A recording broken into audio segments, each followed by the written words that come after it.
Bom dia, boa tarde, boa noite. Eu sou estudante de História da UFES, Sérgio Vinícius. No vídeo de hoje eu vou falar um pouco sobre o Pelé, em homenagem ao falecimento do Edson Arantes do Nascimento.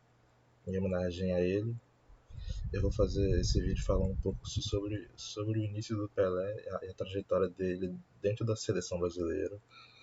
E obviamente, sobre racismo, que também está muito ligado à imagem dele também, por conta de algumas coisas. Eu vou explicar um pouco mais à frente.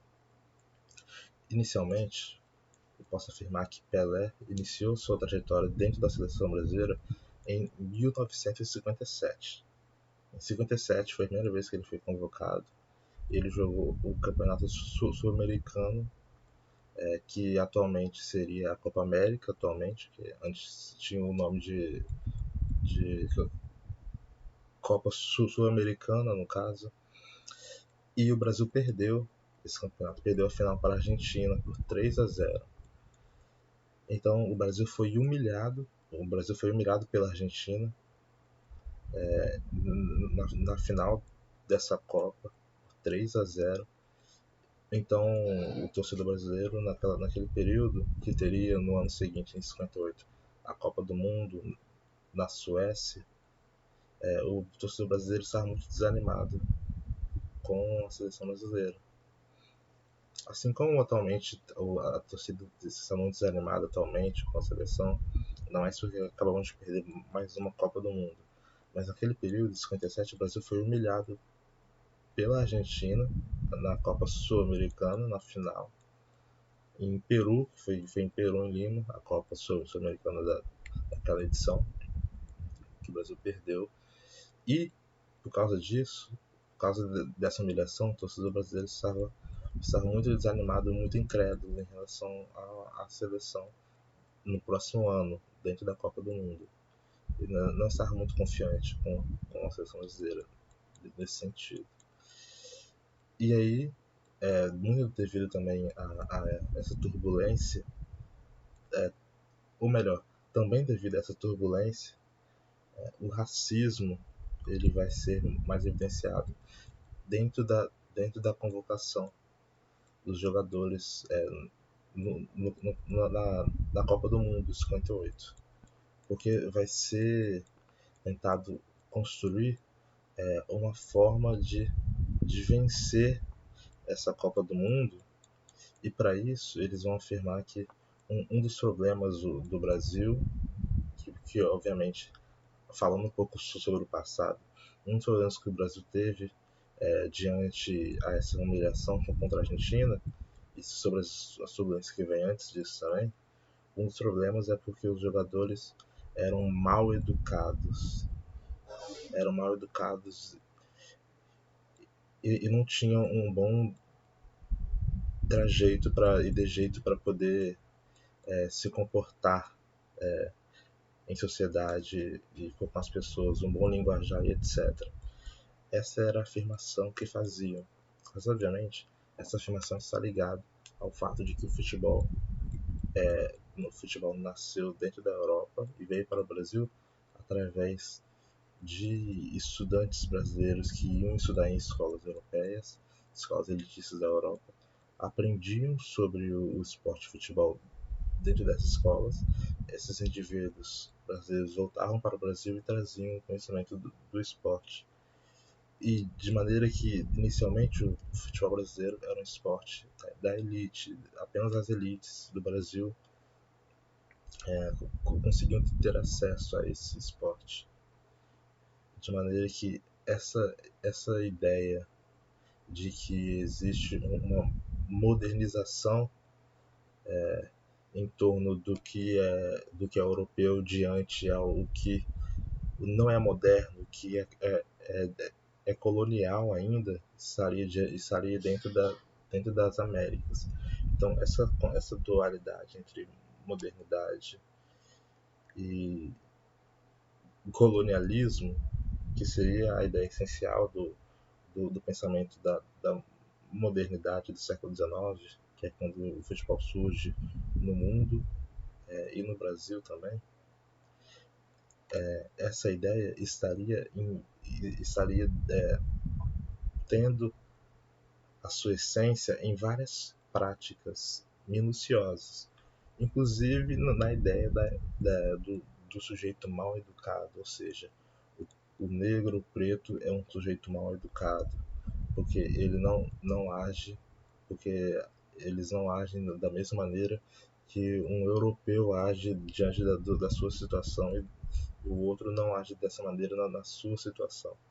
Então essa ideia, o linguajar, falando sobre o linguajar e a maneira que os negros eles falavam, e obviamente isso tudo tem a ver com um purismo étnico que também está errado e também é racista, né? Que é a ideia de que na verdade as etnias possuem características puramente essenciais e essencialmente delas. Ou seja, a ideia de que, na verdade, todas as pessoas de uma etnia são de X maneira e de Y maneira e não podem ser outra coisa. É o purismo étnico. Então, essa ideia de que as pessoas, que os jogadores, voltando para a Copa do Mundo, essa ideia de que tinha que convocar jogadores que seriam respeitosos, que não seriam mal educados, que teriam um linguajar adequado, é também uma maneira, disfarçada ou não, consciente ou inconsciente, uma maneira de tentar distanciar os jogadores negros da seleção brasileira. É uma tentativa de maneira que de maneira que a cor da pele se torna um objeto do que é mal educado e do que não é mal educado, ou seja, a cor branca, a pessoa que é branca, ela por si só, por ser já branca, ela teoricamente já estaria mais tensionada a ser educada. E a pessoa negra, naturalmente, estaria mais tensionada a ser mal educada. Então, essa premissa está muito ligada a esse racismo científico do século XIX, esse racismo também não científico, que é cultural, do senso comum, também está muito ligado a essa questão da Copa do Mundo de 58, em que foi tentado convocar pessoas mais brancas e que quando convocaram pessoas e que as pessoas que são negras foram convocadas como Pelé, Garrincha, como Zózimo e como Djalma Santos. Então, esses jogadores que são negros, eles foram convocados. Porém,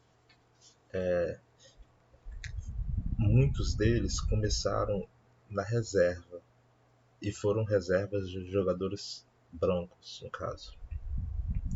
Então, essa ideia de convocar apenas jogadores brancos, ela, ela, ela estava ligado à convocação, mas também estava ligado à própria escolha da comissão técnica em quem seria titular e reserva.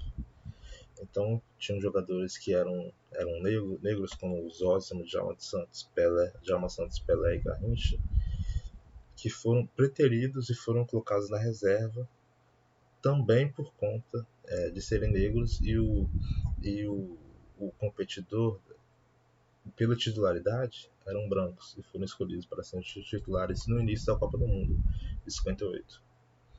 Porém, e também existia uma coisa muito importante sobre Garrincha, principalmente sobre Garrincha, que a comissão técnica tinha uma certa reação, a parte da comissão técnica tinha uma certa reação negativa quanto à educação do Garrincha, quanto à questão dos dribles dele, os dribles humilhantes que ele fazia. Parte da comissão técnica não gostava muito dos dribles e de toda essa plasticidade que ele fazia e que fazia as pessoas, os torcedores do estádio caírem em risada, em gargalhada. Então, parte da comissão técnica não gostava desse estilo de jogar futebol. E também por causa disso ele foi preterido. Porém, com o tempo, os próprios jogadores e a própria torcida começou a pressionar por esses jogadores entrarem em campo. Então, o Garrincha entrou, o Pelé entrou. O Djalma Santos acabou não entrando tanto. Mas um jogo da Copa do Mundo de 58 que teve muita importância foi o Brasil e a União Soviética. Que a União Soviética, naquele período da Copa do Mundo da Suécia de 58, era um timaço e era a favorita. E naquele período a União Soviética estava desenvolvendo várias áreas da, da sociedade obviamente em plena Guerra Fria. Então o esporte também tinha uma importância muito grande para, para tornar e para construir a ideia de superioridade que tinha em relação aos estadunidenses e em relação aos soviéticos. E também a ideia de construir e poder construir a ideia, aí a premissa, o ideal de que eles estariam vencendo a Guerra Fria. Então existia essa competição entre os Estados Unidos e a União Soviética dentro dos esportes para mostrar quem é que melhor avançava nos esportes e tinha o melhor atleta, no caso.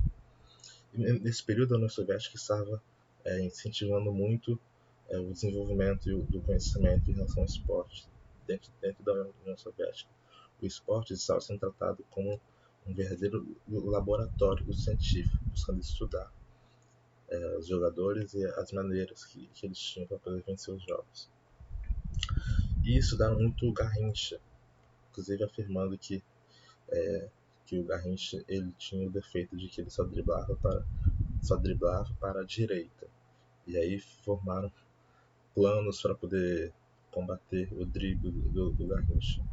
Mas que no caso, no jogo Brasil e União Soviética, nos primeiros segundos do jogo, o Garrincha acabou driblando para a esquerda e jogou a bola na trave. E depois de um tempo o Brasil fez gol com o próprio Garrincha voando no meio campo.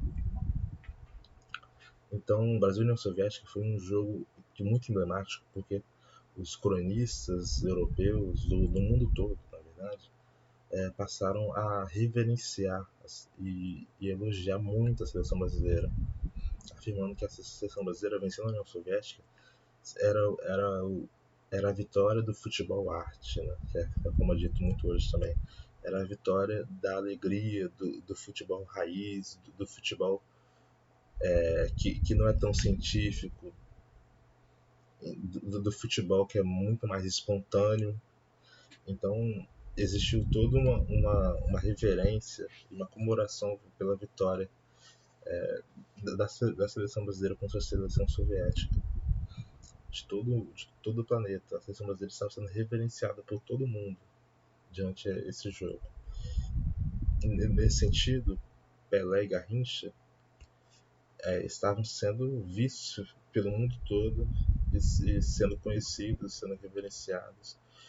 Tanto que o próprio capitão da seleção da Argentina, que tinha acabado de vencer o Brasil na Copa Sul-Americana de 57, na final, ele chamou o Pelé de rei e o melhor de todos os tempos. O melhor de todos. Os próprios europeus, os próprios cronistas esportivos da Europa passaram a chamar Pelé de rei. Então existiu toda uma exacerbação do valor que Pelé e Garrincha estava tendo e tinha naquele período, e que o mundo todo estava descobrindo, parte do mundo todo estava descobrindo aqueles valores técnicos que os dois jogadores tinham enquanto estavam dentro de campo. No caso, na final contra a Suécia, 5-2 o Brasil, o Brasil, no momento que a seleção brasileira vence a Suécia de 5-2, os jogadores voltam para o Brasil, tem dezenas, centenas de milhares esperando os jogadores do lado do Palácio do Catete, junto com o presidente da República daquele período, em 58, que era o Juscelino Kubitschek. Os jogadores chegaram lá, onde tinha montado um palanque do lado do Palácio do Catete, os jogadores ficaram, e eles foram completamente reverenciados pelos torcedores, pelos brasileiros, naquele período. Era a primeira Copa do Mundo do Brasil, o Brasil vencia. O Brasil vencia num período em que um ano antes tinha sido humilhado pela Argentina, perdendo de 3-0, com total desconfiança da torcida diante da Copa do Mundo. E o Brasil venceu. Pelé e Garrincha se tornaram grandes ídolos do Brasil todo e do mundo todo, que o mundo todo passou a reverenciar muitos dos jogadores. Pelé, que tinha começado essa Copa do Mundo somente com 16 anos de idade. Ele tinha 16 anos e já tinha se tornado o grande jogador que foi, e que foi mais à frente, mas o grande jogador que foi naquele período, naquele ano de 58, ganhando a Copa do Mundo. Naquele período já tinha a desconfiança de que ele seria um jogador muito novo para ganhar a Copa do Mundo, porque ele seria um jogador muito novo para poder jogar a Copa do Mundo, e que ele não suportaria a responsabilidade, que no sentido de que é fácil ele fazer o que faz dentro de campo no Campeonato Paulista, mas numa Copa do Mundo é muito mais difícil fazer. E ele fez, e ele fazia. Então, essa desconfiança que existe até hoje em relação a muitos jogadores, ela também aconteceu com o Pelé, com a idade. Mas ele quebrou todas elas, venceu uma Copa do Mundo com 16 anos, sendo protagonista, junto com Garrincha. E ambos os personagens foram extremamente vangloriados nessa Copa do Mundo de 58. Também podemos destacar o jogador Bellini do Brasil, que era o capitão da seleção brasileira de 58, que ele, com o Brasil sendo campeão do mundo, vencendo a Suécia de 5-2 na Copa do Mundo feita na Suécia na final, o Bellini, o que era chamado de o grande capitão, ele foi o primeiro jogador de futebol de todos os tempos que comemorou o troféu de Copa do Mundo levantando a taça acima da cabeça, assim, levantando o troféu em cima da cabeça. Ele foi o primeiro jogador de futebol de todos os tempos que fez isso na Copa do Mundo. Então é uma importância muito grande. E ele chegando no Passo do Catete, do lado do Passo do Catete, no palanque que tinha feito, fez isso com a taça também, obviamente, novamente. Também foi muito festejado pelos torcedores. Mas a Copa do Mundo teve dois grandes personagens, que foi Pelé e Garrincha, e que se tornaram ídolos de todo o planeta nesse período, e que nas próximas competições internacionais eles seriam muito mais reverenciados do que foram quando chegaram na Copa de 58. E para finalizar, falar um pouco sobre racismo. Já falei um pouco sobre racismo, na verdade, no início, mas aí é bom lembrar que Pelé, sendo um jogador negro, ele obviamente ele tem um valor tremendo para toda a luta contra o racismo no Brasil e no mundo, porque ele, como sendo um jogador negro e se tornando e transcendendo o futebol, se tornando um ídolo mundial de todos os tempos, ele não pode ser esquecido nesse sentido. E ele sempre será lembrado como tendo o corpo do Edson Arantes de Nascimento, um corpo negro de um brasileiro. Então, mesmo Pelé transcendendo tudo e se tornando um personagem que mesmo morto ainda vive eternamente, este fato dele viver eternamente como o ídolo que vai sempre estar junto e ligado ao corpo, ao receptáculo dele, que é o receptáculo de Edson Arantes de Nascimento, que faleceu hoje, no dia 29 de dezembro de 2022. Então, o fato dele ser negro é um valor tremendo que é impossível de ser qualificado, no sentido de conseguir mostrar e calcular o valor e a importância numérica disso. Então, essa importância de Pelé é uma coisa gigantesca. A partir de Pelé, o negro brasileiro pode ser negro e ter orgulho de ser negro. Nesse sentido, Pelé, mesmo não sendo tão ativo nas causas antirracistas como ele poderia ter sido, mesmo assim, a própria figura e a imagem dele é um valor antirracista tremendo, gigantesco, que deve ser respeitado, que deve ser relembrado, refletido e colocado em prática na luta contra o racismo no Brasil. Porque Pelé, ele transforma a cultura nacional, porque ele não é apenas dos Santos de São Paulo. Ele não é apenas da Confederação Brasileira de Desportos, que era a CBF, o nome da CBF antigamente, quando não tinha CBF ainda, era quem organizava futebol. Então, Pelé, ele transcende isso tudo, ele transcende o esporte que ele próprio criou do jeito que ele é atualmente, no século XXI.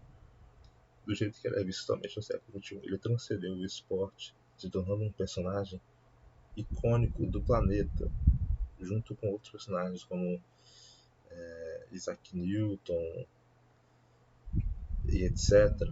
Ele se tornou um cara que consegue transcender a história e vários outros povos e sociedades do planeta, quando passarem o tempo, quando passarem as décadas, séculos, milênios, essas pessoas elas vão revisitar a história do passado, vão encontrar Edson Arantes do Nascimento e vão saber quem ele foi e vão saber parte do valor que ele tem e que ele teve naquele período e nesse período atual para toda a sociedade mundial. Então, assim que eu termino o vídeo, boa noite para todo mundo. Ah, claro, eu tenho que falar para as pessoas deixarem o like. Eu nunca falei para ninguém deixar o like, mas é sempre bom deixar o like, se inscrever no canal, compartilhar com quem quiser, para poder me ajudar para eu continuar fazendo os vídeos. Eu gosto muito de fazer os vídeos, que me ajuda muito eu fazer um vídeo falando sobre algum tema que eu acho muito interessante, que eu gosto bastante. Então eu vou continuar fazendo os vídeos, às vezes eu posso acabar demorando, mas eu vou sempre fazer os vídeos e espero que vocês curtem, dá uma curtida aí para me ajudar e valeu. Fui.